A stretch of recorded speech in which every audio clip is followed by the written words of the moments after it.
Field of 68 after dark. And ladies and gentlemen, we are 7 days away from the college basketball season. I could not be more excited. And that means it's time to preview conference regular seasons from start to finish. We're going to go over all the top storylines. Tonight, we're doing the Pac-12, and we have a star-studded crew here to break it all down. My name is Greg Waddell. I am joined by Jeff Goodman, by Randolph Childress, and Mr. Doug Gottlieb, who is clearly out of this world at the moment right now. Doug, how you doing? It's good to have you here. I'm good. Anytime I'm with Break 'em Off Randolph, I'm in good. I'm in a good place. And this is a hell of a costume you wore tonight, Doug. I came as the smartest man on earth. Is that what I showed up at? I think it's beyond earth at this point. I think it's in the entire universe. That's what it is. RC, I haven't seen you in a while. How you doing, man? Been good, man. Good to see you. You've been hiding from me.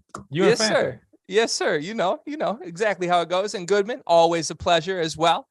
Looking forward to this. Let's jump right in. As always, we are presented by the good folks at Bet Rivers. You can listen to us on the SiriusXM app, and you can also watch us on the Field of 68 YouTube channel. If you're over on the YouTube, please click subscribe. Please jump in the comment section. I promise you, we are always paying attention there. We might even talk about what you say on this very show. So as I mentioned, we're doing Pac-12 tonight. The Conference of Champions, or so I've been told. We're going to talk about storylines. We're going to talk about X factors. We will make our player of the year picks. We will make our picks for the standings from top to bottom of this conference. But let's start more general. Let's just start with storylines. We're going to go around the horn here, and I want your top storyline that you are keeping an eye on as far as the Pac-12 goes this season. Since you are out of this world, Gottlieb, we're going to you first. What is your top storyline for the Pac-12 this year? I think it's Arizona. Tommy Lloyd did an incredible job last season. And, I was one who, I'll be honest, I thought Damon Stoudemire or Miles Simon made it more sense because of the cohesiveness with the Lute Olson regime, and both are incredibly experienced head coaches in their own right. But he proved that he's up for the job. He's an outstanding coach, and they were a really fun team to watch. But you lost your best NBA talent, and you returned some really good players. But how you do in year two, now it's really kind of your program. The league is always judged based upon how UCLA and Arizona do. I think unfairly some, and there's some other teams I'd love to talk about that have been massive underachievers the last decade. Since Mike Montgomery retired, Cal comes to mind, Stanford comes to mind. Washington all of a sudden has fallen into the abyss, right? But I think the number one storyline is, can Arizona maintain what Tommy Lloyd was able to do in year one, in year two? Because the one knock against him, I guess the two, one would be he didn't get to a Final Four. But the one knock against him would be, hey, you did it with somebody else's players. Okay, so now these are mostly your players. It's your program. How does he do in year two? Goodman, same question. Top storyline, what do you got? Well, I guess I would go UCLA then. I kind of agree with Doug. I think Arizona is probably the top one, but UCLA 2 years ago goes from first four to Final Four. Last year, we all go in saying, all right, which team is it? And I think most of us felt like they're probably somewhere in between. And they were in between, but you know what? They were banged up. Jaime Jaquez is healthy now, and that's huge. They get him back for another year. Tiger Campbell, maybe not the most talented point guard, but there aren't a lot of great point guards out there right now. And he's older and gotten better. And they bring in a couple of stud freshmen. I know we'll talk about them, but is UCLA for real now as a legitimate national title contender? That's a storyline for me. Well, you hit the top two between the two of you. And as you mentioned, there are others down the board on this conference. RC, are you falling in line with one of these two, or you got something else on your eye? You know what? No, I mean, UCLA's been good. Arizona's been good. Oregon and USC, they've been the four best teams in this league for the last few years. Who's next? Like, who's going to be the fifth team? It's someone else in this conference is going to creep up and get in the dance. I mean, those four have been pretty consistent in making it in the tournament. And this year, I got my eye on Stanford. I'm wondering if Stanford can take a step this year. With Harrison Ingram, freshman of the year, can he come back and can he help lead this with Spencer Jones? And, they finally got a transfer in there And Jeff, we remember this last year when we interviewed Coach. You know, he mentioned he hadn't had transfers in there, and he got his first transfer in there since 2009. That's in this climate, that's a tall task to ask someone to build a program without using a portal or being able to use it. But I like their team. I like their pieces. They got some good youth. They got some experience, and they'll be a team I know we're going to talk about, but they'll be a team I'm looking for, I think, can kind of creep in and be that 15 to make it to the tournament. I know this is not your, I'm hopping in on Randolph's question, but I don't think it can be underscored how disappointing Stanford has been, right? I mean, like, look, Stanford, when Mike Montgomery was there, the last 10 years he was there, they made the tournament every year. And, you know, look, Trent Johnson was only there 4 years. They made the tournament 3 years. And we all like and respect Johnny Dawkins. And I completely understand that admissions is a part of the story there. But he couldn't get his kid in. He couldn't get his own son in. I know. I listen, I hear you guys. Okay. And part of the transfer thing is like, this is when I was at Notre Dame, didn't take transfers. Right. And the second John McLeod left, Matt Doherty said, if I'm taking the job, I'm going to take transfers. And who did he get? He got Ryan Humphrey, right, from Oklahoma, who was an assistant now back at Oklahoma. Changed the trajectory of their program. But this program, I mean, since 2008, 2009, been to one NCAA tournament. This is Stanford. Yeah, Stanford, who you ask anybody in the West outside of Duke, if a kid is considering Stanford, they've almost always got it. It is the academic school in the Western United States. And they've fallen on hard times. And now they have what feels like some of the personnel to get back where they need to be. It's just harder now, though. Wouldn't you agree? I mean, without being able to get portal transfer guys in there now, I mean, there's no quick fix. That's the problem. I mean, you know, as much as we want to say, that's a major deal now because everyone is old. I mean, you got guys in this conference as 7-year seniors. I mean, it's you know, you can't. We're asking a bunch of 18 and 19-year-olds to compete against a bunch of 23, 24-year, 25-year-olds for that. They're finally older now. That's the difference. That's why I say this year, I think they got a chance. Well, had they not lost, and they're like a victim of their own success on some level, right? Had they not lost Tyrell Terry a couple years ago, right? Because he wasn't a one and done. That's why he didn't stick in the league, right? He wasn't one done. And I don't blame him for leaving. Like if somebody says we're going to take you, but had he simply stayed 2, 3, 4 years, you know, because it's hard to replace big dudes, but you can get away with not having a 5, not having a 3. You can't live with that program not having a point guard. And really it's been since kind of Chris Hernandez. And they had a run of a bunch of really good point guards, not just in the Art Lees and the Brevin Knights, obviously, to name a couple. But they haven't been that good. And they have a kid who, I don't know how much he'll play this year. Benny Geeler played for me this year. He's a more recruit at the mid-major level. He chose to walk on there. He's fantastic. Point guard is going to be, they have all the other skill position. Point guard is still the position there that they've lacked the most. Yeah, to your guys' point on Stanford and just how surprising maybe it is looking at the last 10 plus years of lack of success, right? Maybe you would pick Stanford out of the hat as the school that should be successful. But when you look at the middle of the pack in this conference, the storyline to me is they just need somebody to step up, right? If this league is just going to be UCLA and Arizona, the rest of the country is going to lose interest in the hoops on the West Coast. And I think that's a shame. So for me, the one team that would emerge, or at least that I have my eyes on going into the season that needs to step up in that spot is Oregon. Especially they have a coach, right, that I love in Dana Altman, who has proven that he can take teams deep within the tournament. And last year, I don't think there was a more polarizing up and down team in the country than Oregon. They could play with the best teams in the country any given night, and then they could lay an egg against teams that they should beat by 20 any given night.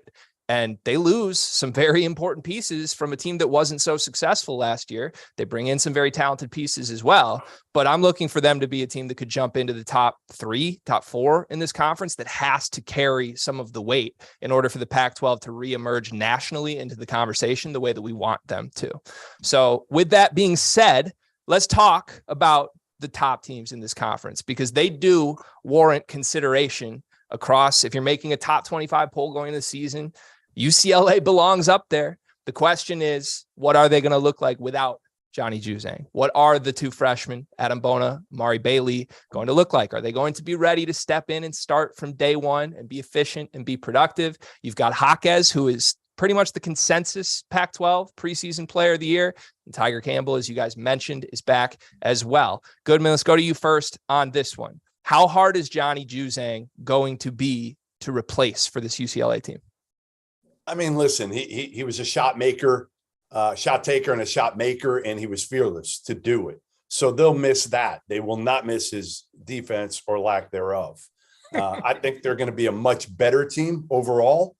I think their starting five, you can put them up against almost any starting five in the entire country. I really believe that. I think they're a national title contender. I love Jaime. I love Tiger. Jalen Clark is a terrific defender.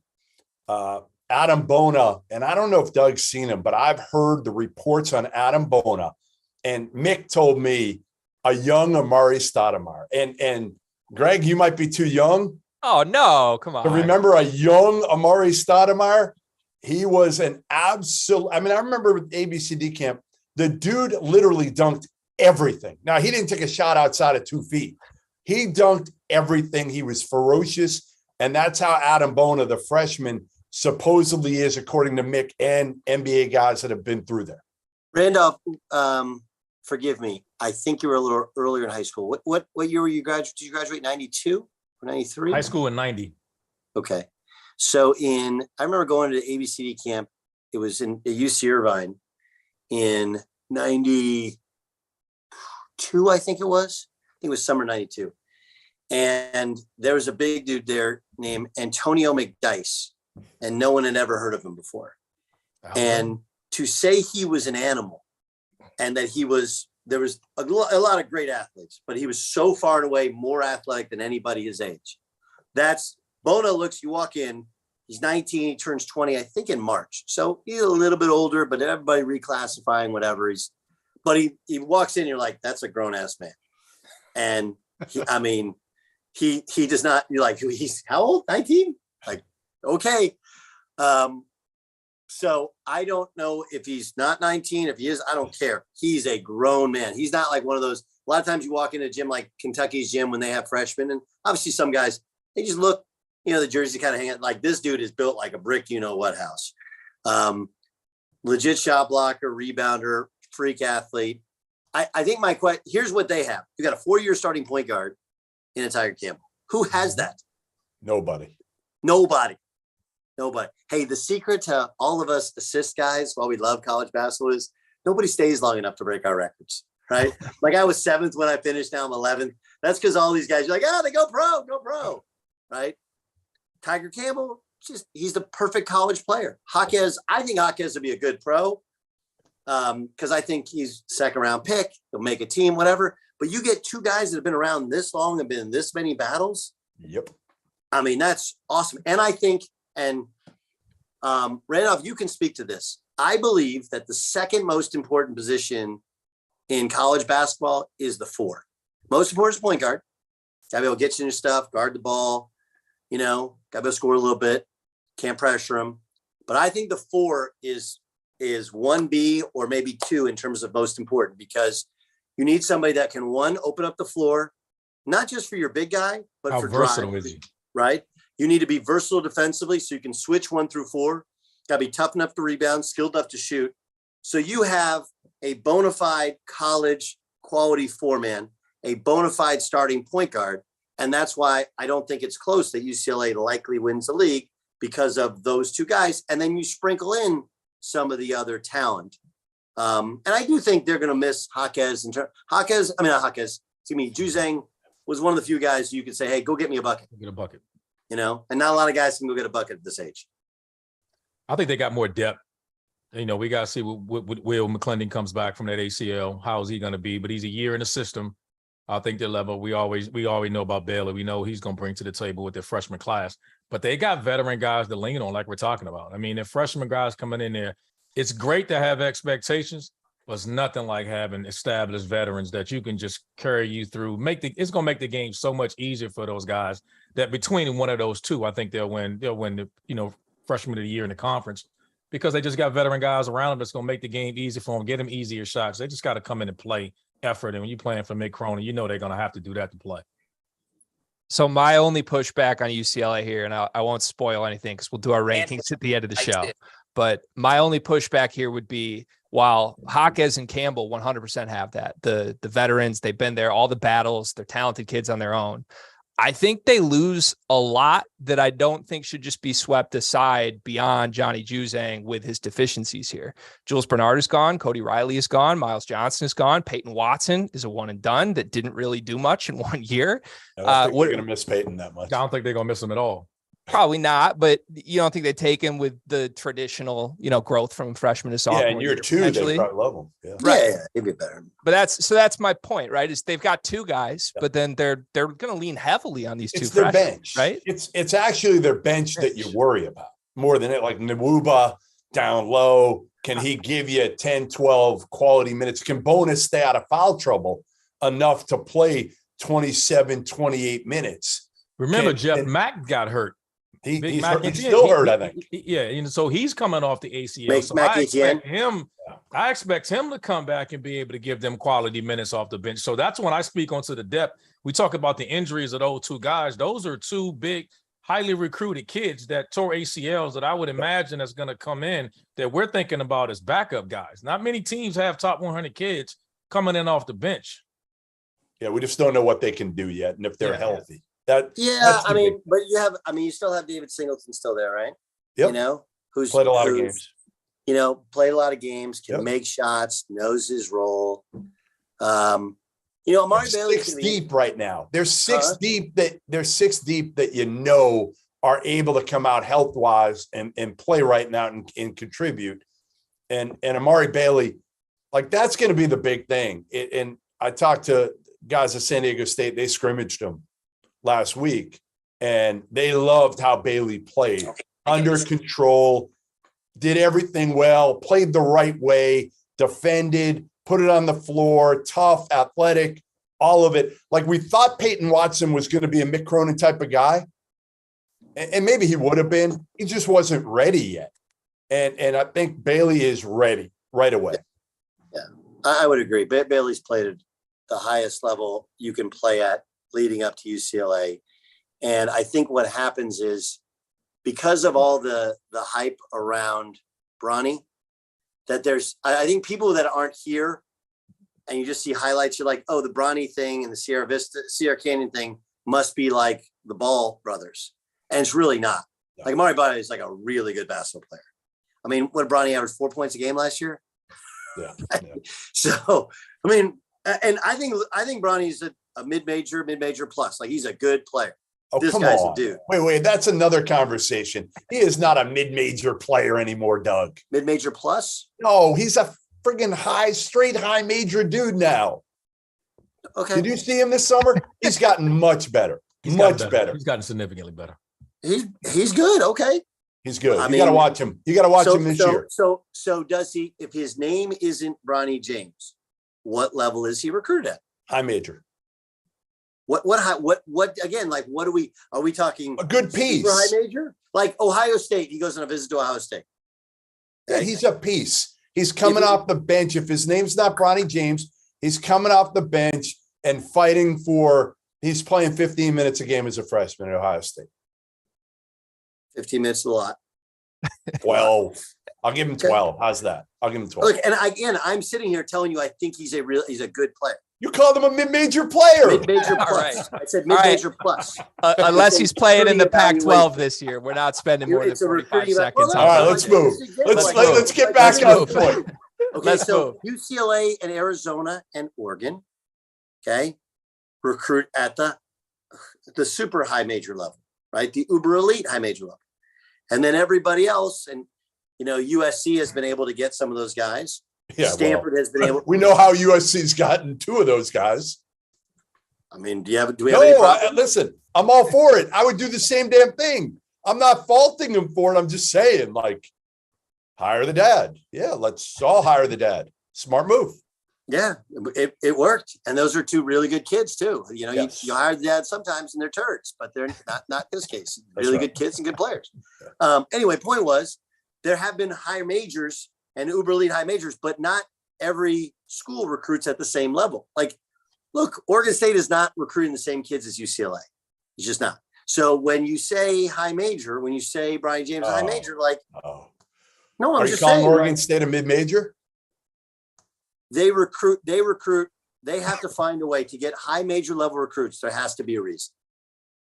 Tied to the school, chance to play, second place to play, a JUCO kid, a Prop 48 kid. Like, they've recruited good players. My brother was there 6 years. They recruited good players. But none of the kids that they were offering scholarships to were recruiting against Arizona and UCLA. This is the reality to them.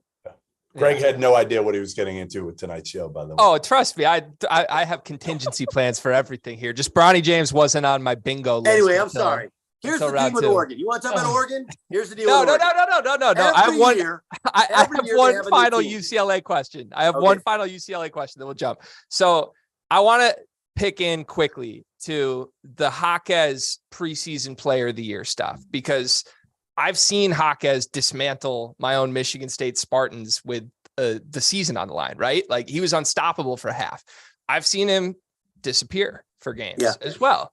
And I think my thing with Jaquez is he the consensus preseason player of the year in this conference just because we think UCLA is going to be the best team? They're the most talented on paper, and he's likely the best player.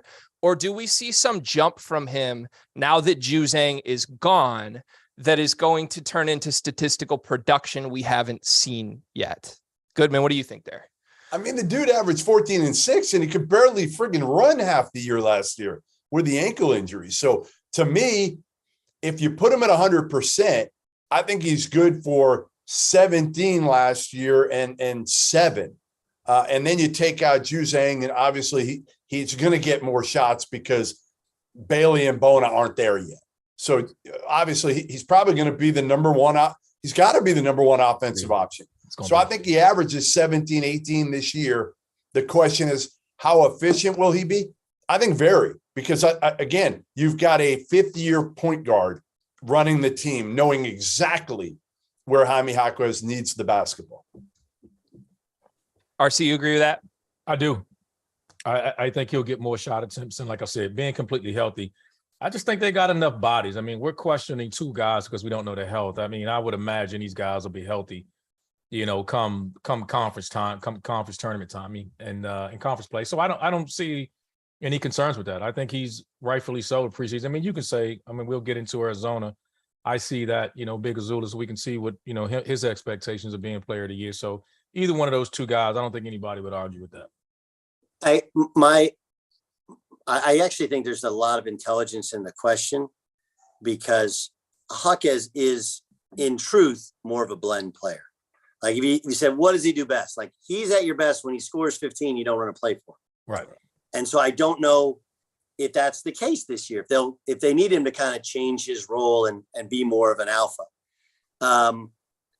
So I think, and again, I don't know, but I feel like Jaquez is one of those guys that coaches and people that really watch, enjoy, and think of him as a player of the year, as the best player on UCLA's team. But I think that people that parachute in and simply look at box scores, I think those are the people that may not get the Jaquez thing. There'll be other guys that are more explosive and maybe more consistent in terms of their shooting and scoring than Jaime Jaquez is, but that's just a portion of it. He's a jack of all trades, and he can score because he's mismatched a little bit at the position he's playing. So to answer your question, I think a lot of it is that they feel like he's the best player on the best team. But I also think it's because people appreciate, who have watched UCLA, what he does, is important to that team.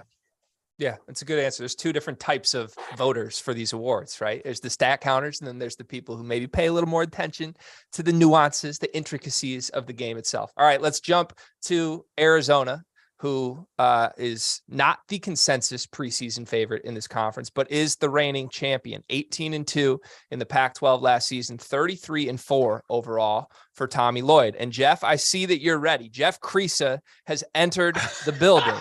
He's got his headband ready. So let's throw it to our resident Arizona fan here, Jeff Creasa. What do you like about Arizona this year? I mean, listen, I am worried about him. I am. I mean, Tommy took over.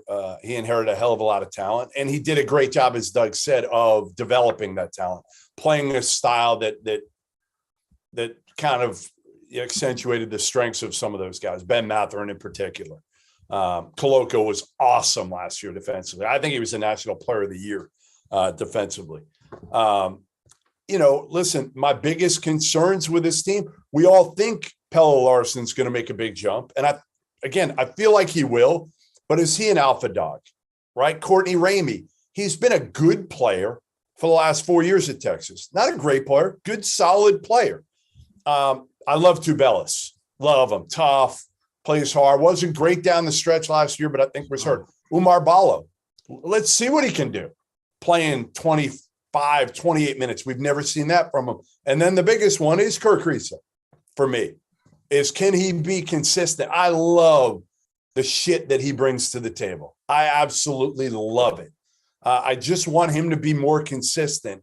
And I think all of them, they're not going to have a star. They're not having Ben Matherin or anything close to it this year. But if all of those guys can take a jump, Arizona can be a top 10-ish, 15-ish team this year. I don't think they beat UCLA for the Pac-12 title. But again, if you're an Arizona fan, you just want sustainability right now. Mm-hmm. And they've got some good imports coming off the bench, international guys that Tommy Lloyd likes a lot. This kid, Henry Visar, he really likes. So we'll see.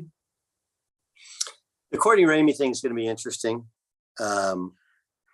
just because he's obviously a very good shooter. He's more shooter than scorer. Not a point guard. Well, he's definitely not a point guard, but they have one with Kirk Risa. But we'll get to Kerr in a second. When you shoot as low a percentage as he has from the field, as good a shooter as he is reputation-wise, it tells you all you need to know about the quality of shot that you're taking. And the fear that I have when you play fast and you're younger. Now, Tommy's kind of like sneakily, like if a fan sees him or we walk up to him, greatest dude ever, right?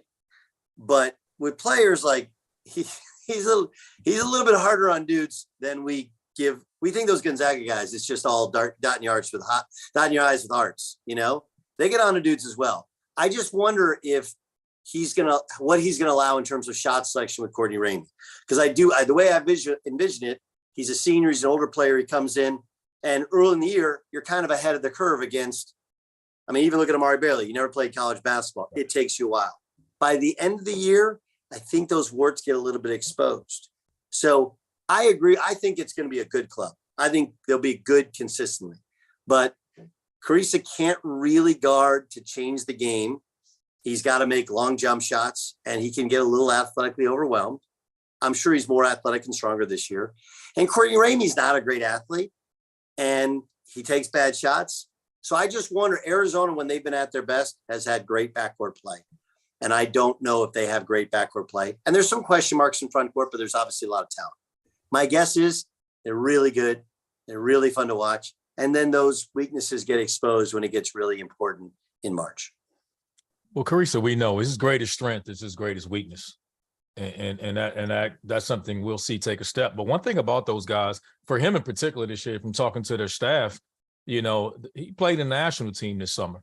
Right. So just the confidence from that. We'll see how that is. You know how that goes, playing against grown men and playing against competition and everything else on a national level prepares you that. So when guys get back to college, they usually feel like, hey, it's like a college kid that spent the summer playing with the NBA guys. You get back to playing with your peers, you feel like, all right, the game just seems to slow down. And they're going to need him to take a step if they want to remote. They're not as talented as they were a year ago, but in order to kind of hover around the floor of last year, they're going to need him to be way more consistent than he was. I think one other part, RC, is as a program, those dudes were hungry last year. Right. Right. And look, if you've ever been to Tucson for a game, you know that fan base that's an elite fan base. It may be in the West United States, but it's not of the West United States. Like that or Gonzaga, San Diego State, like those programs draw. So I'm not talking about the fans obviously wanted to be good and hadn't been good in like a year. And they didn't love how I think the Sean Miller thing went down. But style of play, nailed it. That's how they like to play at Arizona. Style of play, energy. But it's just different when you walk into a gym and people didn't know what to expect from Arizona. And now they're just laying teams out, right? And they were just mollywhopping teams. So now you come back and some of these guys had team success. They may not have been the biggest reason for the team success, right? Right. Like Ben Mathurin was really, really good, and now he's gone. So I do wonder if there's the same program hunger, program desire to prove itself back on the nation's elite. I don't know, when you play in games, that doesn't really matter. But there was a certain energy towards hey, everybody thinks we're going to be shitty, and it's going to take a couple of years for Tommy to get his guys in. What if we're not shitty? And they weren't. They were awesome. So, but I wonder with Kerr, like, dude's cocky. He's not afraid. He'll take and make shots. And I agree with you, RC, playing with Nash, you're playing with men, you're getting banged around. And national team basketball is really, really physical. FIBA reels are really physical. But he struggles with the super athletic dudes. And I haven't seen a lot of those guys in international comp. So I don't know how that affects his game, if you will. Yeah. The other guy that played internationally this summer, though, that I am excited to watch in a bigger role is Pelle Larsson by far. Reports of him in the summer were that he looked fantastic playing FIBA. Last year, sort of a blessing for this team, not necessarily someone they needed the production from because they had those NBA wings on the roster. Now they need it. Now they need it every single game. And I don't know what that's going to look like, but I like it on paper. So we'll see. I think they're right there with UCLA. And to your point, Doug, I mean, last year there was a pretty clear edge to, hey, maybe no one's expecting much from us. And oh shit, in the non-conference, we're really good. And I think that helped them a lot. This year, you can definitely make the flip side argument that that's not going to be there. But I also do think, at least for Kirk Kriisa, he's going to turn anything into a chip on his shoulder. We know that. But the fact that they're picked clearly behind UCLA, the fact that they did bow out of the NCAA tournament to Houston before they made it too deep, could potentially still be there. I'm sure Kerr will use that as motivation. And I think Tommy Lloyd's a good enough coach to maneuver that as well. All right, let's jump to the third preseason ranked team in this conference. That's Oregon, who I alluded to earlier, looking for a bounce back year for Dana Altman and the Ducks. They missed the NCAA tournament last year. They lose their backcourt from a team that missed the NCAA tournament last year. Jacob Young is gone. Davion Harmon is in Lubbock. Ooh. And they bring some talented pieces in. Kel'el Ware is in. I love his game from what I've seen. It seems like, just looking up and down this roster, it seems like there's about 7 different answers at center. And then there's Will Richardson and I don't know who else in the backcourt. So Doug, let's go to you first. Do you think that the backcourt is going to be good enough for Oregon to factor back into this conference? Yes, but let's talk a little bit bigger picture on Oregon. So yes, last year was disappointing. I think we'd all agree. Jacob Young comes over from Rutgers. They get to the tournament at Rutgers. And you don't make the tournament at Oregon seems weird, especially considering I think the world of Dana Altman as a coach.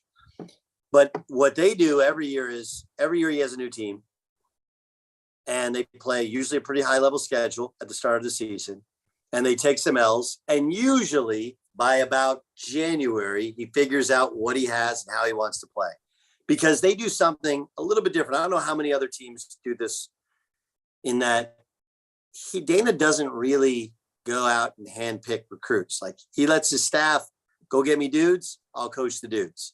So it does take him a little while, especially because they have new pieces every year. Like all this stuff of replaceable pieces every season, Dana's been doing that for like a decade at Oregon. Do I think their backcourt is good enough? Yeah, sort of. Like, again, if you don't have the answer now, are you going to have the answer in January? But I think they're going to be that classic 3rd or 4th team in the pack. And I think they'll return more to Dana's normal form, which is by the time you get to Feb 1, you're like, dude, I really don't want to play Oregon. They're actually pretty good right now. And I think this, like I said, you can be without a center and you can have a bunch of answers there. They got wings that can play. They got a guard in Will Richardson that can play. You got to figure out the other spot. But if there's a guy that can figure it out, it's Dana. Goodman, let's go to you next. What do you think? Yeah, I mean, listen, Will Richardson's been around forever. He didn't have a great year. Their chemistry sucked last year. Yeah. That was a big part of it. That was honestly a big part of their struggles last year. As Doug said, generally they get better because it's a team thrown together, a lot of new pieces, because Dana's gone the portal hard over the years. Part of the reason they've got the quarter system, so they can do that. They can pick up guys late when other people can't. They don't have the quarter system because of that, Goodman. Everybody in the West Coast has a quarter system. But they can get players. Everybody is that what you said? Everybody does. Like, you're acting like they're like, oh, hold on. Arizona doesn't have the quarter system, huh?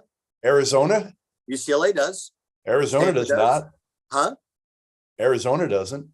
Okay. All right, so they're competing with two teams. Most of the West. They're in the minority. They're in the minority of teams that have the quarter system, so they can get They can get. That's not why they get transfers. They've gotten them. Quarter system. No, they've gotten late transfer. All right, move on. No, but let's be honest. They got Nike helped get them dudes. No, really? Yes. Quarter system. But Will's going to have to be more consistent, though. That's Thank you, RC. Thank you. Will's going to have to be more consistent for them, though. I mean, they expected a lot more out of him last year. He's going to have to be a little more consistent this year. Totally Talented enough to do it, but he's going to have to be that. They got a couple of JUCO guys and Williams and what's the other kid, Rigsby.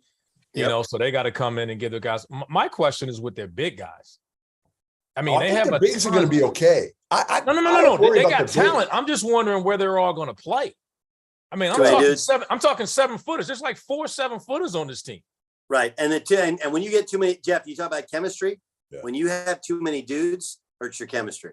I mean, they got 4 guys. I mean, without, Quincy, the transfer from Syracuse isn't 6'10", but he's a big. He's a 4. And he'll have to play some 3. And he's not a 3, but he'll have to play some. Yeah, and that's what I'm saying. So they're going to play. That means they're going to play a lot of zone or something. And if he's playing 3, which will be massive, they'll have a big zone and it'll be effective for him. But with Ware, who's a footer, remember the kid that was a highly rated kid last year? What's his name? Is it Biddle a year ago? Didn't play much. Yeah. I mean, he didn't work hard enough. He didn't. His work ethic's a lot better supposedly this year. Talented, can step out, can make some shots. Their bigs will be okay. Like you said, they may have 3 for 80 minutes there that they're going to have to figure out.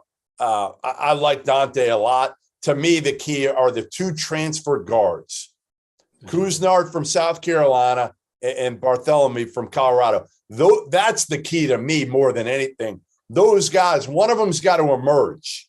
One of them's got to be that guy who steps forward and plays in the backcourt with Richardson. Like Quincy Guerrier is not, he's a 4-3 who's going to have to play some 3-4, not a great shooter. I think Dana will figure it out to be back in that 3rd spot this year. So here's my question in rebuttal to that. I guess not that I'm debating, Jeff, but they're replacing 2 guys who are out, right? And Jacob Young and Harmon, who, for whatever you want to say, chemistry wise, sure, I buy that 100%, but their production they gave was not horrible. Are we talking for those 2 transfer guards that are coming in? Do they need to be steps better? They also lost Eric Williams. They did. I just want that on the record. So do those guys need to be steps ahead of the 2 guards they're replacing, though, in order for Oregon to take this jump? Or is the front court going to be better? So as long as they're passable, that's what makes the difference from last year to this year. Front court's going to be a lot better because Dante's got a year of health under his belt. Right. And Kel'el Ware, while he is I don't want to call him a project because he's not a project. No. But he's super talented, probably will be drafted in the lottery. But I don't know how much he'll give him in terms of production. He's a long, athletic dude who can run the court, block shots. I'm not sure. It'll be interesting to see what Dana does because Dana's not a guy that necessarily plays to the rankings, right? Dana's about winning, ultimately. But you got this kid who's a top 10 player, and you got to play him and see what you got in him. And see if he can develop and be an impact guy come January, February, and maybe March.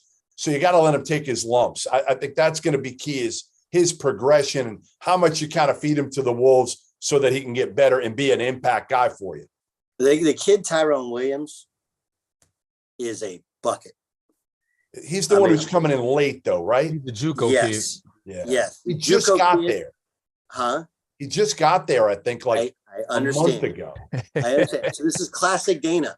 You're going to not see him at all in November and early December.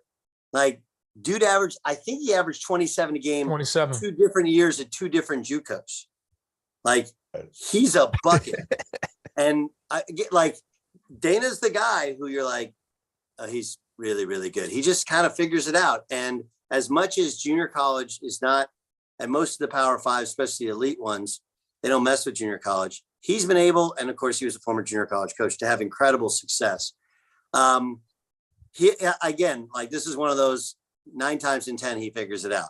The chemistry was the issue last year. You talked about Biddle though. I think that the one thing we got to be fair about, Biddle was a true freshman last year, right? And this was shared with me. Go look at, and I haven't statted the Pac-12 yet. In the Big 12, what's the kid's name? Why am I forgetting? He's Texas. Maybe their starting point guard. He transferred from Iowa State. He was freshman year in the league. He was the only freshman who played in the league, right? So the thing about freshmen is we have to almost change our brains in how we look at somebody's freshman season. Because with the COVID seniors, like, dude, those guys, most of them didn't contribute, right? Peyton Watson's a good player. He couldn't get on the court there. He's playing against men. He was a boy.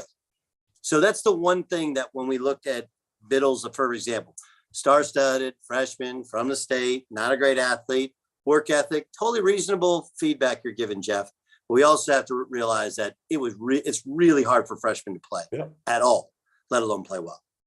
Would anybody here sprinkle a little hard-earned money over at our friends at Bet Rivers on where to win freshman of the year in this conference over the UCLA guys, or no? No, I don't. Shut it down quick. What? Why wouldn't you? A little bit. I don't think he'll get enough touches. I don't think he's physically ready. And what are you going to do with him in his early on? I think it's great that the other guys are there because he doesn't have to deal with the physicality. But we just talked about it. He's a freshman. Yeah. And you're going to have guys there. So I don't think there's enough consistent play around him that would allow it to be as easy as you said. My thing about the UCLA freshman was only because we were just talking about how much experience they have with them that was going to make the game easier for them. We're all in agreement that a lot of these freshmen are going to struggle.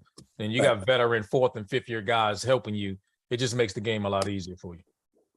All right, let's jump to the 4th team that rounds out our top 4, USC. But first, you can listen to us on the Sirius XM app. If you're watching us on the YouTube channel, Field of 68, please click subscribe, jump in the comments as well. We're going to get to our superlatives for the league in just a moment, but we will wrap up our top 4 with USC. Isaiah Mobley is gone. Drew Peterson is back, the leader of my all intramural team, the guy who just looks like the dude who you'd see at your local IM, but will give you 25 on your head. That's Drew Peterson. Boogie Ellis is also back. They've got a footer, to use an RC term, in Vince Iwuchukwu, who had offers from everywhere, who should step in and be a guy for USC. Gentlemen, are we buying that USC could factor in to the top 3 in this conference? RC, let's go to you first on this one. I think they're 4th because they're going to rely a little too much on, we just talked about their freshmen, and I don't care how talented they are. They're going to rely on Iwuchukwu a lot. They're going to rely on White. Well, he may not. Guys, remember, we don't even know. He's got a heart issue, and we don't even know how much if he's going to play. Yeah, and I didn't even know that, Jeff, and you mentioned it. And Kajani Wright kid. I mean, they got 3 talented freshmen, but outside of Peterson and outside of Boogie Ellis, what are we going to get out of their freshman year? They need time to grow, and if God willing, he's playing. I mean, we don't know. You never know any of those situations when you're dealing with particularly big guys and those heart issues. They seem to be more common with bigs, but let's hope he's okay. And if he's out there, I mean, talented as he is, again, their front court is going to be heavily reliant on freshmen. Jeff, what's the latest on that? By the way, it was cardiac arrest at the end of September, right? They still don't know. Again, obviously, you got to take that slow. He's got to pass a series of tests and then get cleared by the university, which is very difficult, as we saw with what happened to Keontae Johnson in Florida. They weren't clearing him again. He ended up transferring. There were a few schools that could take him, and then a bunch of schools that couldn't get him in. So I don't know. Again, who knows if he'll play? Certainly, it seems difficult to imagine him playing this year at USC with this happening in the offseason, but let's hope he does. Okay, I'll give he's not going to play this year.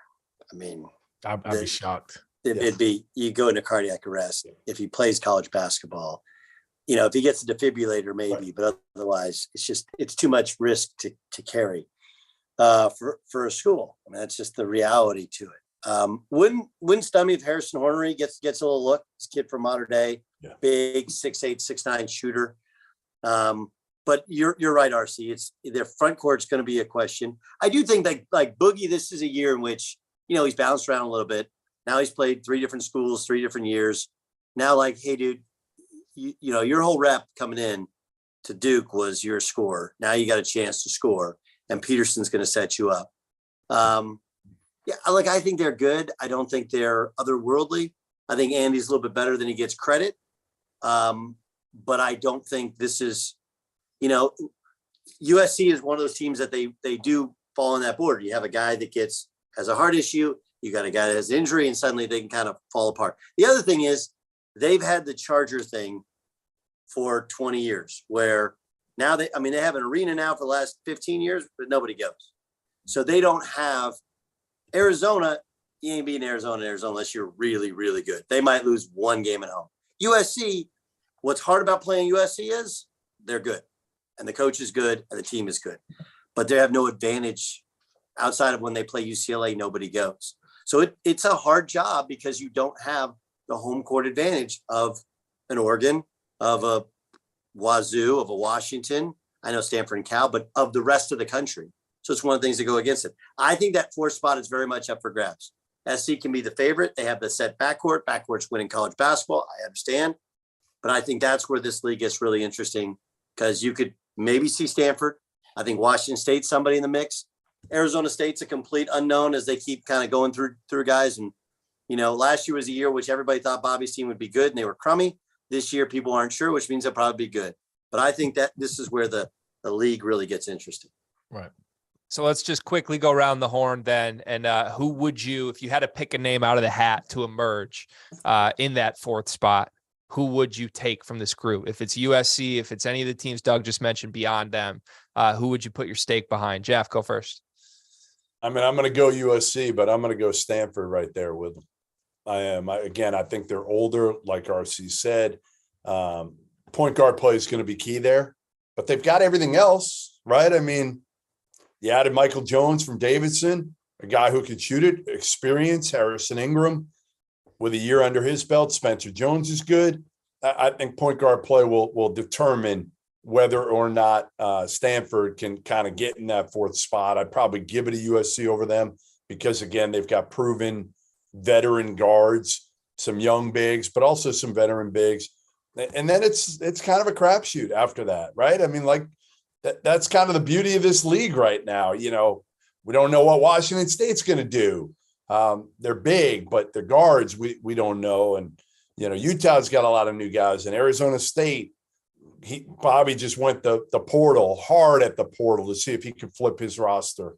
So yeah, we'll see, but I give it a USC because of what they've done over the last few years. RC? I've said it before. We were talking about it before. We talked about a surprise team. I thought it would be Stanford. So I agree for everything Jeff said. And I've already said before, I think Stanford has a chance to take a step. But again, there's so many question marks. We could flip a coin and literally tear up every roster going for the rest of the league. But it'll be interesting to see. Health obviously always plays a way in it, but there's a lot of new faces. And right now, the common theme is everybody thinks they suck for the last 3 or 4 weeks. And then now we're getting into to the start of the season. We'll see as they cut their rotations and see what happens. Doug, what would your answer be? I'm going to go with Arizona State. And, I didn't like how they played last year. And honestly, there's been some years you're like, I can't believe this is a Bobby Hurley coach team because they're just so erratic at times. I don't think you win a league with Desmond Cambridge. He and his brother, transferred in. But he's going to win you a couple games. I've seen Nevada. If he has a point guard and give him the ball, a guy can just score. And I think, surrounding Jackson and Heath with better players, like Marion Jackson, he left. And they had terrible chemistry last year. Terrible. I don't know what DJ Horn and Marcus Bagley look like with the new group around them. That's the key. Is Bagley healthy? Bagley right? Like, healthy. is Bagley healthy? It's not just is he healthy? Does he think he's the best player on earth? Or I don't think he does. I don't think Marcus Bagley's I think he's got to get healthy and have a point guard. Remember, the last time he was healthy, he had a point guard that never knew he was open in Remy Martin, who was just pounding the ball and shooting the ball. Now, at least he's got Frankie Collins, who is a absolute pass first dude. Yeah. Can't shoot yet or unproven shooter, but he's going to be able to run a team. It doesn't have to. And RC, and look, obviously I was a non-shooter, so I can speak to this, but RC knows, like, you can't just recruit of, okay, that guy averages 12 points a game, that guy averages, like, just stack it together. You got to recruit a team. And that's where Frankie Collins, is Frankie Collins a high major starting point guard who can take you to the Elite Eight? No. What if I put 3 or 4 other scorers around him, right? Guys that share, if he's the one who shares the basketball, it becomes incredibly important. And that's where, like the reason, and you have, what's his name? Warren Washington is also, he was Oregon State, then Nevada, but the reason Nevada wasn't any good last year was they had their 2 best role players, ball movers, transfer out. Right. And so now you had more scoring, but you had too much scoring. Everybody's just trying to go get a bucket. Right. So I agree with you. Bobby's at his best when people think the worst of him. No doubt. Like, he's a great back against the wall guy. Yes. And I know he scrambled some, but I also think that it's one of the things, it's hard when you're a point guard. It's always weird. Like, he hasn't had a true point guard, maybe going back to Buffalo. Yeah. This is his first true point guard. Right. I would imagine weird. he's hard on him. I would imagine he's hard on him. And that's he's hard on him, but also because it's natural. Like, and it's a natural thing, only because of how great he was. Yeah, but it almost feels like, look, we all have deficiencies as players. It's almost as if, like, he hated that he didn't score, so I'm just going to recruit scoring ones until this year. Like, that one didn't. You would think Bobby Hurley walk into a gym and be able to identify the dude who can run his team. And Remy did win him game. Remy lost him games too. So I like getting Collins. I don't love Cambridge if he's your second best player, but he's not here. Right. He is a guy who's a lights out shooter. He will compete. He will defend when he's ordered to do so. I think Bagley will be better. I think they'll be pretty good. And that is a place that if they do well early in the year, they will draw. And there's something to Bobby and his magnetic sort of way in which it riles up the crowd. And I think that makes them right there. That's the surprise team of this league. And then I would put Washington State and Stanford kind of in that mix with USC. They're right there. And the other one we haven't said a word about, but a lot of it is, I know they lost guys, but Tad Boyle's an incredible coach at Colorado, and you got to play an altitude there.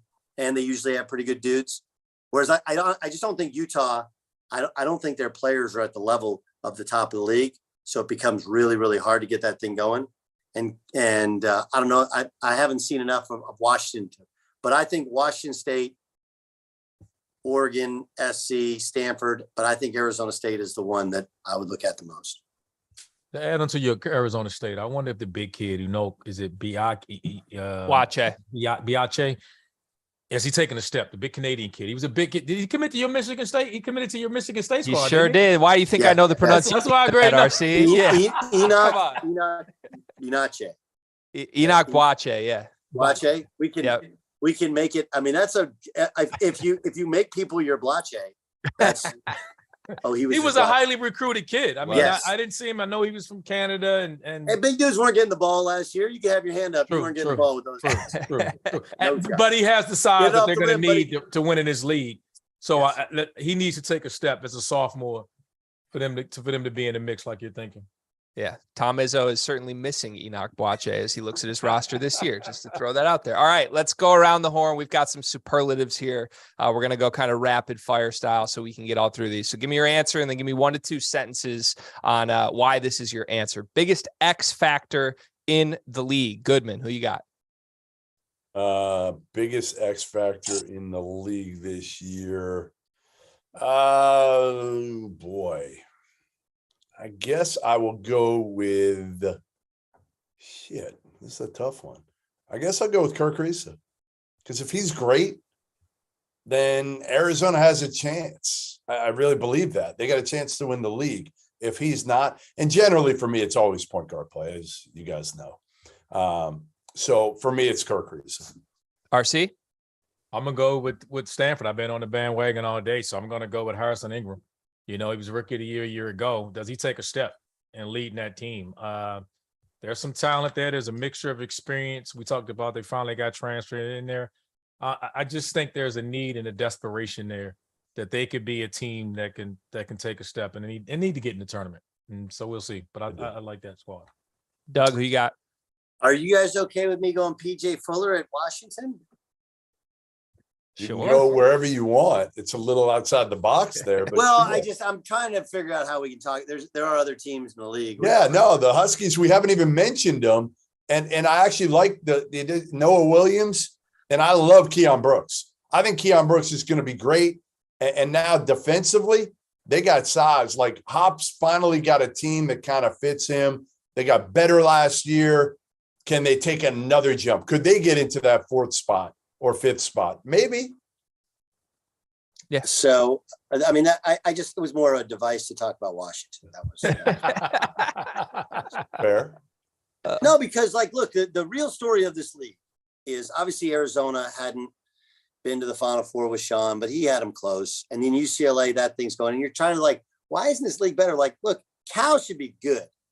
Okay. There's dudes in Northern California. Cal's always been able to get kids in school, and they stink. Okay. Washington, and I know a lot of it goes with the talent that's in Seattle. And if you get the best players in Seattle, but not every year are they really good. But Washington, Rowe had it going there. They were good for a while, for a decade, and they haven't been good for a while. Stanford, we mentioned 10 years in a row making the tournament, or Mike Montgomery. Utah's been a very good program, not currently. So that's where this league needs that depth. We should not be in the, hey, who's the fourth team? Who's the fifth team? It should be like, oh my God, 9, 10 teams. I know we're talking about something else, but let's fast forward here. What is this league going to look like when USC and UCLA leaves? It's a great question. Like that's a question where I would just in generally thinking about when you talk about this league. Let's hit the fast forward button here. What does this league look like when those two in the LA market leave? It means I don't have to stay up that late. That's what it means. Hey, so don't watch it because USC I think a lot of depends. Here's what I believe. It's going to really hurt LA recruiting for all these schools, right? I mean, but I don't know if it kills you in bounce back recruiting because now if you're a Big Ten school, now you're like, man, I got to go recruit LA, and the kids will leave, and then they'll come back. You'll bounce back recruit. So I don't know if it will. I think initially it'll hurt recruiting in Southern California. But I don't know if long-term it'll hurt it as much as long as Arizona's still in the league. But they got to get Cal and Stanford going. And is Cal difficult to get in? Is Cal difficult as Stanford as far as getting kids in administration? No. Cal's problem is it's hard to keep them in school. Isn't Cal Stanford, like Vandy? Isn't Cal kind of like Vandy a little bit? Like you can get kids in I was told like Vandy, they can get them in the 900s SAT. Stanford, it's hard to get them in, but once they're in, nobody flunks out. Right. There's kind of the difference. Cal has made it a little bit more difficult recently. And, like Haas School of Business is like the toughest program. So grad schools have been hard, but they've found ways to get guys in. But they've never had issues getting kids in as undergrad. As undergrad, that's not really been an issue. A little bit hard. Obviously, you win. If there's the next coach or whatever, you just got to recruit better. Just got to do it. The other problem with Cal is they don't have a practice facility. It's like an intramural major though. That's a major. I mean, we're saying it like those are minor things. I mean, to be in a Power 5 conference nowadays and not and have resources and not have these type of facilities it's crippling to a program. And then you're hard to get in. No, it's hard. It's hard. And it's a smart school, so they don't totally love basketball all the time. But they do care about hoops. They want to be good. Look, there's players there. And now I don't know in terms of NIL. A lot of these schools are not big in NIL. Western United States does not view college athletics the way the Midwest, the Southeast, and the East Coast do. They just don't. So there's a lot of Arizona NIL deal do fine there. You know? All right. They had NIL before NIL was popular, man. It's like, hey, cool. Oh, come on. And it just started when Sean was there too. It never happened before that. Ever. Of course Oh not. God. Ever. No comment. Hey. No comment from the network. No, on I this. mean, listen. They called him Midnight Luke. I will not have this Lute Olson slander. Listen, I live by like 4 former Arizona alums. And they get really quiet when you start talking about Midnight Luke. They're like, hey, I don't know how he got. It was just because he went to sleep late. That's why he got the nickname. How do you get Jason Terry to flip from his home school, his home state school, to Arizona late at night? How'd that happen? And he didn't start him for 3 years. no comment. But No comment. Let's move. Anyway, good. the answer is you're right. No practice facility, especially now that UCLA has one, didn't have one for years, now has one. It puts sets Cal back. I don't think admissions, they're not easy, but it's not the same. Keeping kids in school is a little harder. But the big thing is, like, you got to get a staff that gets after it. They got to be everywhere. They got to be tenacious because there's players. And, I'll bring up my brother. They were there 6 years. They went to 4 tournaments, and they left a loaded program for Konzo. Players were never a problem for Konzo. I'm still just mad at Goodman for his I can go to sleep earlier comment. That's so disrespectful to the Mountain West. Goodman, come on. That's a good conference right now. And the WCC. What are we doing?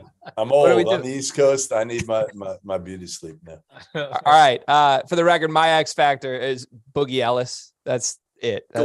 Two words, no other description there. Let's move on. Bold prediction. Give me your boldest prediction. I want you to actually go bold here. Goodman, we'll give you a little more time to think on this one. How about that? Let's go to RC first on this one. I'm going to go bold prediction, and I'm going to say my Colorado is going to finish in the top 3. Oh, 3? Whoa. Oh, 4. They'll be the 4th team. I got the top 3. We already talked about Oregon to be there. Colorado will be the 4th place team in this league. I'm just a huge fan of Tad Boyle. I think I am too. He's awesome. They got a couple. You should give him some NIL. If you like him that much, you should give him some NIL because he needs it. He gets to live. He gets to live in Boulder. He's fine. Yeah. What's funny is like Boulder has like all these tech people as money. They just none of them want to come off it for Colorado football or basketball. That's just not their jam. So anyway, that's a bold prediction. I like it. Gottlieb, what's your answer for boldest prediction? Over 5 teams in the NCAA tournament. Ooh. Can we get names? Over 5? Yeah. Over 5. You Wow. said over 5. You said bold prediction. Can we get names? Yeah, give us names. Okay, so UCLA, Arizona, okay, Oregon, and then Arizona State. I'll sign up for Colorado. And then we need one more. We need Wazoo. We need somebody to step up. Stick with the Stanford, baby. I'm going with the Stanford. We'll go Stanford. Sure. There you go. Sure. There you go. Sure. There we go. We made it. Goodman, what do you got? UCLA will win the national title this year. Whoa! Wow. Whoa! UCLA will hang a banner, baby. I just, again, those veteran guards with talented freshmen. It's a great blend with Jalen Clark, who just wants to guard. The key is can Mick find a 6th, 7th guy? You don't need more than 7.5 when it matters. But I love this team. Wow. Bold. That is bold. What's You can go ahead and mail me your Creasa headband after that, by the way. 1, you can't say that as your bold prediction. And 2, my bold prediction is that Arizona wins this conference by 3 games. I think they run away with it. I think UCLA has problems. I don't buy the depth as much as you guys tried to sell me on the depth. And I think Pell Larson is going to be awesome. I like the starting 5 for Zona a lot. That's my answer. All right. We're going to go from positive as you can be with Goodman's prediction there to the negative here, because as much as we talk about the funness of this conference being wide open, it's wide open because there's a lot of coaches who are also on a pretty hot seat right now.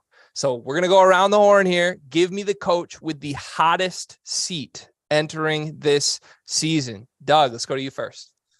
I'm going to go Mark Fox at Cal. I don't doubt he inherited. It's a hard job, and I like Foxy a lot. I just don't think they've had the dudes. And I like Devin Askew as a kid. I helped him a little bit last year at Texas, trying to watch some film and give him a bit of a consult. But it wasn't great at Kentucky. It wasn't great at Texas. And this is a slight step down in terms of level of comp, but not a huge step down. If he's your starting point guard, I don't know. He just struggles to guard, and he struggles to shoot the ball well. He's really good in the mid range. He was a good scoring one in high school. I think Foxy is, and that's going to be my answer. Goodman. Yeah, I mean, there are four of them on the hot seat. Fox is there. Bobby Hurley needs to at least take a step back in the right direction, right? I mean, and he's kind of, honestly, he's kind of put himself in this situation because what people I don't think realize is Arizona State's never had sustained success ever. And Bobby had him going to 2 tournaments, and then they were set to go to a third when the pandemic hit. So he raised the expectations, and they've had 2 abysmal seasons. So he's got to get back on track. I won't steal the other 2, RC. There's 2 more left on the hot seat that probably can't have awful seasons. I'll leave one of them for you. You know what? Again, I've been on the Stanford bandwagon, and I know there's been some heat there, but I just really believe that they're going to take a step. So I don't really feel justified even saying them because, again, I think that they're there. But the Cal thing will be interesting because when you look at the roster from a talent standpoint, you just don't know. I think everywhere else you can go and you can see a talent, you see something there, you'd be like, hey, if this happens, I just don't see the talent on Cal's roster. They're 2 top players. The one Clayton was at Hartford last year, played 2 games, and Askew hasn't played. I mean, he didn't play at Texas last year and really struggled at Kentucky. Those are their 2 top players. I'm with you 100%, RC. They're in the most trouble. I think the one we haven't mentioned is Hop at Washington. Yes, Washington. He can't take a step back either. That's the Jared Haas and Hop can't afford to have 10th place finish this year in the league. I would say, I know Tink got an extension, but they were awful last year. Who is that? And Wayne Tinkle. Okay. He's owed so much money, Doug. It doesn't matter. I don't know what he's owed at the end of this year. I think it's still a lot of guaranteed money. A lot. Yeah, it's a weird one. Because remember, they were like 500 in conference. Yes. And they won the conference tournament and then went to the Elite 8 and he got a contract extension. You're like Scott Barnes, baby. Scott Barnes, same guy who hired Kevin Stallings at Pittsburgh. I know. And look, Scott he rolled the dice in football and gave the guy an extension before he'd won anything, and they've been better this year. Yeah. But yeah, that's a place that they can't afford to buy anybody out for substantial money. But we've circled all these. Arizona State, although the athletic director situation, I think, may hold Bobby for another year, right? If they get rid of him, they keep him, whatever. New athletic, you're not going to come in and I don't think clean house that quickly. I think Stanford's closer than we think. I mean, they don't enjoy not being good. And the other part, they care that much, but do they care? I mean, they gave Johnny went once in 8 years. He got 8 years. He went once. I don't think it's the same expectations that you're accustomed to because of the time that we came along. I think no question. And it used to be I think that's changed some. But I also think at some point, Stanford it's a weird thing. We all know winning in basketball is way harder than winning in water polo, volleyball, tennis, whatever. It just is, because everybody's really trying to win. It's not the case in those sports. But convince that to Stanford people. Now, maybe football is so bad that it's got everybody, you're not firing him, but maybe that's like football's bad. Maybe it's Stanford looking themselves in the mirror. Hey, maybe we can't compete in the new world order. But basketball is something they were good at for a long time. And like I said, one tourney in the last what is it, 14 years? Like, that's crazy. And there's plenty of turning spots available. So I think if they're 500, he's in trouble. Over 120 teams win 20 games. He wins 20, he'll be fine. And they have the talent to do it this year. That shouldn't be the excuses of the past. There's a lot of water polo players out there that are disrespected by that statement, Gottlieb. Just throwing that out there. But my answer would be Mike Hopkins for the record, for the reasons that we have now circled. And let's move on. Let's go to positives here, because we're going to give you our player of the year picks, and then we're going to go around the horn from bottom to top, give you all of our picks for where teams will finish in the Pac-12 standings this year. Player of the year. First, though, I have a feeling you three are going to be on the same page here. Goodman, we'll go back to you here. Yeah, Jaime. No doubt. RC? Jaime. Doug? Jaime. Simple as that. Since I picked Zona, I'm going to Bellis. I think he's the best player there, and he can make waves.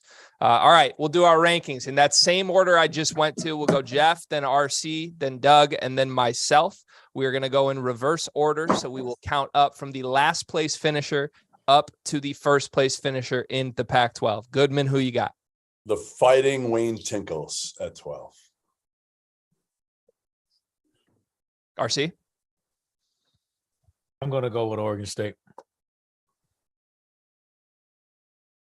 I went with Oregon State as well. Oregon State. Consensus. Oregon State at 12 to 11. Jeff, who you got? The Cowbears. Cow. Ditto. Same here. 2 for 2. Oh, wow. Jeff? Interesting. All right, then it gets tough. To me, it gets tough here. I'm going with Utah. Utah 10, too many new dudes. They got guys coming back from injury, Gavin back. Like, they just got too many question marks for me. Same for me, and I'm only going because I could make an argument from Arizona, Washington State, Colorado, and Stanford to be the fifth team in the conference. So they were the only team I couldn't make an argument for that could be fifth. So that's why I got him there. Yeah, listen, I thought Craig did a really good job at Utah State. I thought he brought a couple of guys with him, and I'm not sure he knew the step up in the weight class, and that got exposed a little bit. I think this is a talent thing, not a coaching thing. So I would put Utah there as well. This is 3 for 3. We're consensus on. I'm going Utah. It ends now, though. I can assure you it ends next. Go ahead. I think it's the weakest roster, but it is really worth noting, oddity here from producer Dagan. Utah actually has the 5th best odds to win the Pac-12, according to Bet Rivers. Stands out a little bit. Little shocking there, Sure, Bet it's Rivers. not in football? Yeah, that would be basketball, my friend. Eddie Sutton's famous line on gambling was this: "Man, you can go gamble all you want, but they don't build those buildings because people are winning money." No comment. You look like you've been reading my bet slips, Doug. Jeff, what do you got for number 9? I got Washington State because I'm worried about their guard play. Justin Powell coming back from injury, didn't play well last year, transfers over. They need him. I like their bigs. I love Mo Gay, but they're just not. To me, their backcourt worries me. I got Arizona State because of Bagley and the question marks of what are we going to get out of him and how good will he be? And they're going to need him to take a step on their front court guys. And I like what their guards can, an explosion that their guards can play with, but I worry about them on the front court. I have Washington, and I truly believe this. If Washington gets it going, that's a team that can be a top 4 team in this league, because unlike some of these other schools, they care there. Heckhead can be a really tough place to play. Great old gym that they redid a while back. Probably could use a new refresher. But what is their culture of winning? Is there a culture of toughness? Like, they won when he first got there. They haven't won since. So until further notice, I'll put Washington there, reserving the right to be wrong. Yeah, I feel like this is where it gets interesting. You could throw a lot of names out. I'm siding with Goodman here, which scares me a little bit, but I have Washington State strictly because I think they're really going to miss Michael Flowers. To number 8, Goodman. Love Tad Boyle, but I just don't think he's got enough talent. And to me, the biggest thing for Tad right now is making sure he's got good point guard play, and KJ Simpson needs to take a big jump. So Great. I'm going with Colorado there. Washington for me. I did Washington State here. All the questions that have been presented previously, I think Cal does a really good job. It's also can be a very difficult place to play, but we've also seen their seasons kind of fall apart late. So I'm interested in their guard play, but Washington State will be my pick there. I'm going Washington, and I'm extremely curious to see what Keon Brooks looks like away from the Kentucky teams he's been on right now. And just pure uncertainty of how good he will be leaves them at 8 for me. To number 7, Jeff. Arizona State. They could finish 5th, they could finish 10th, and it wouldn't shock me. Again, to me, there's a lot of question marks, and I'm rooting for Bobby because I really like Bobby, and I hope he kind of gets this thing back on track. I got Washington State. I'm hoping Justin Powell figures it out there. Yeah, I hope he figures it out. I have Colorado, and again, all these teams are kind of clumped together in the middle. I think they'll finish a little bit higher than Goodman because of the coaching and the culture, and the altitude helps them win a couple home games. I think they'll finish a little bit lower than the elite 3 or 4 in that mix because they're not there yet in terms of their talent. I got Colorado as well at 7. I think you can actually draw a line as far as talent goes between the top 6 and the bottom 6 in this conference. And I put Colorado at the top of the bottom due to coaching strictly. Jeff, number 6. I got Washington. They weren't great last year, but they took a step forward. And if Noah Williams can get back to the player he was 2 years ago, and Keon Brooks I think he's one of the best transfer additions in the country. I really do. I think he'll be terrific this year. So I got Washington at 6. I got Colorado. I think they're now again, they're young and they need to take a step. And one of the names I think we should look out for is I'm curious to see Quincy Allen's development, a kid that's talented, that did the right thing. He redshirted for a year. But now with KJ Simpson there as a sophomore, he came in that class. He just didn't play, but there's some skill there and talent there for a group that led the Pac-12 in 3-point shooting last year. I like them in that spot.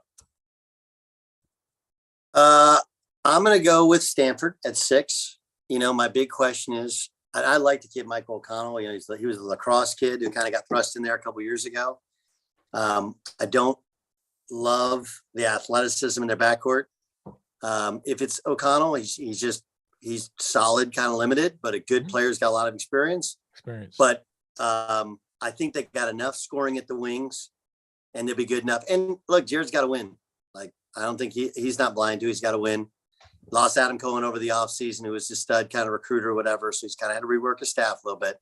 But Jared's a competitive dude. This is a pretty competitive team. I think they'll finish in the top half. I got Arizona State at 6. As you mentioned earlier, I love the Frankie Collins addition. If they have enough shooting around him, I think this team can win games this year. That's what I'm skeptical of, but I think there's just enough to at least sneak into the NCAA tournament. Number 5, Goodman, who you got? Stanford. We've talked a lot about these last 5 teams. I'm not going to go deep into it. I like their experience. I like their ability to make shots. I got Stanford as well, but that could swap with UCLA depending on the health of the big fella. I think I told you guys Arizona State. I kind of want SC there instead, but I put Arizona State there since I sent you the text earlier today. We'll stick with it. Same reasons. Same reason that RC already said them. So I don't need to copy his stuff. Man of his word. I like it. Sticking to what he had earlier. I'm going Stanford. I have no additional commentary. I think there's a pretty clear line between them and the top 4. To the top 4, Jeff. USC. Again, culture is strong there over the last few years. Veteran guards.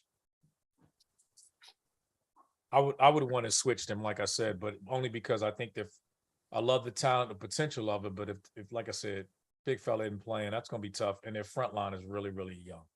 And we just been talking about how inexperienced freshmen need time to adjust. I don't know where they're going to get the time. They're going to be thrown to the wolves.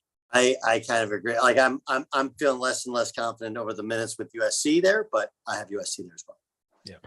Yeah, I have USC, and I think even if we're really skeptical of everything, they at least got a dude, and Drew Peterson is a dude to me. And I don't think He's a dude? He's a dude to me. And like a dude that can carry him. Listen, in this conference, I don't think there's a lot of dudes beneath this. I just don't. I think Drew Peterson is like let me explain here. A dude is a dude. A dude doesn't require what conference you're in, what uniform you're wearing. His sneakers squeak different. He's just different. RC, tell me if I'm wrong, right? I was going to say, is he Paula Beccaro? Like he's a dude. Like what? No, that's a dude. We can't have levels to dudes. No. You got to be a first team All-American to be a dude. You got to be Paolo Beccaro to be a dude. You don't be a first team All-American. You don't have to get any award. You have to be a dude. You have to be you stick out from everybody else some way. Bona's a dude, isn't he? We're not saying he's not good. I'm not saying that. But when you said he's a dude. I think Drew Peterson's a dude. When you watch games and a team rolls, like, okay, you watch Alabama or Arkansas, right? And they go out there and they're in layup lines, and you see them, and they're when you talk about throwing it down, like rim is down here, they're throwing it down. The ball, the rotation off people's jump shot, they just look different than everybody else. That's a dude, right? That's a dude. A dude is not like, I really like him. He's kind of got a quirky game, and he's been around a while. He's a white guy. He looks like he's a dude. Down to the YMCA. Drew Peterson's a dude. No, but we're not talking about the YMCA. I'm kidding. I know you're kidding, but he's better than to say, hey, he's a quirky looking white dude, so that's why I'm throwing him out here. That's not it. He's an effective quirky looking white dude. With qualified. Let's move on before we get the field of 68 canceled. Goodman, what do you got? Number 3. Arizona. My alma mater. I got him at 3. Arizona. There's too many question marks to put him, and Oregon's got him too, but I just feel like there's a lot of question marks with this Arizona team. Let's be honest. I got Oregon. Me and RC are together in this one. Yeah, I got Oregon as well. I can't believe you put Zona below Oregon, Jeff. Number 2, the Ducks. He's doing the whole reverse psychology thing. No, listen, I don't play that shit. If they drop a little bit, he wants to be like, I told you guys, I said they were going to drop. You know, he's setting us up. You guys think you guys are, and then if they do well, you're like, you guys are haters. I just wait. So Dana Altman all of a sudden turned into a shitty coach? No, nobody actually. All right, that's all I'm saying. Like this is a crazy thing to take Oregon over Arizona. Like it's not a crazy thing, but for an Arizona guy, you know, so I got to pick him first or second. Yes. You're out of your mind. You know why he's doing that, Doug? Because when I picked Wake to finish like middle of the pack, like 8th or 9th, he gave me so much shit about it. So he didn't want to pick Arizona second because he was afraid we were gonna get on him because he. Your Wake pick was ridiculous. How'd they finish? I picked them 8th in the league, 9th and how they finish? No, this year. No, this year. It's gonna be. Oh, okay. By the way, when's the Big 12 preview? And you guys didn't call me for it? You guys didn't have me do the Pac-12 preview? We know you don't know the Big 12 like that. I don't know the Big 12. Yes. We'll call you. Hey, I told you we'll call you for the SoCon preview. Don't worry. You're on that one. You're on that one. Clemson used to be in the SoCon. Wake, I think. Here we go. Gottlieb 101. I said we have Oregon. So that means we all have either you have Oregon 2, right? Yes. You and I have, and then we have everybody else has. We have Arizona 2, and everybody picked UCLA to win the league. I have UCLA too. I have Arizona to win the league. That's the difference. Okay. But yes, otherwise we're all on the same page. Well, that was cathartic in a way. I feel like we all got some things off our chest there, gentlemen. Thank you so much to everybody who stuck around to hear our breakdown of what a dude truly is in college basketball. We appreciate it. Doug, thank you so much for being here, for making time for us on the field of 68. RC and Jeff, always. One last question. We have to ask Doug one last question before we let him go. What's that? Doug, would you like a mulligan for your comments about Bronny James being a mid-major player before you get off here? Yeah, yes and no. First of all, I said mid-major plus, which is a recruiting evaluation. Okay.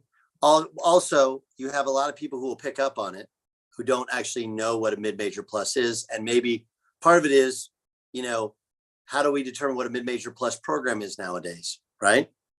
High major minus mid-major plus. That would be my eval.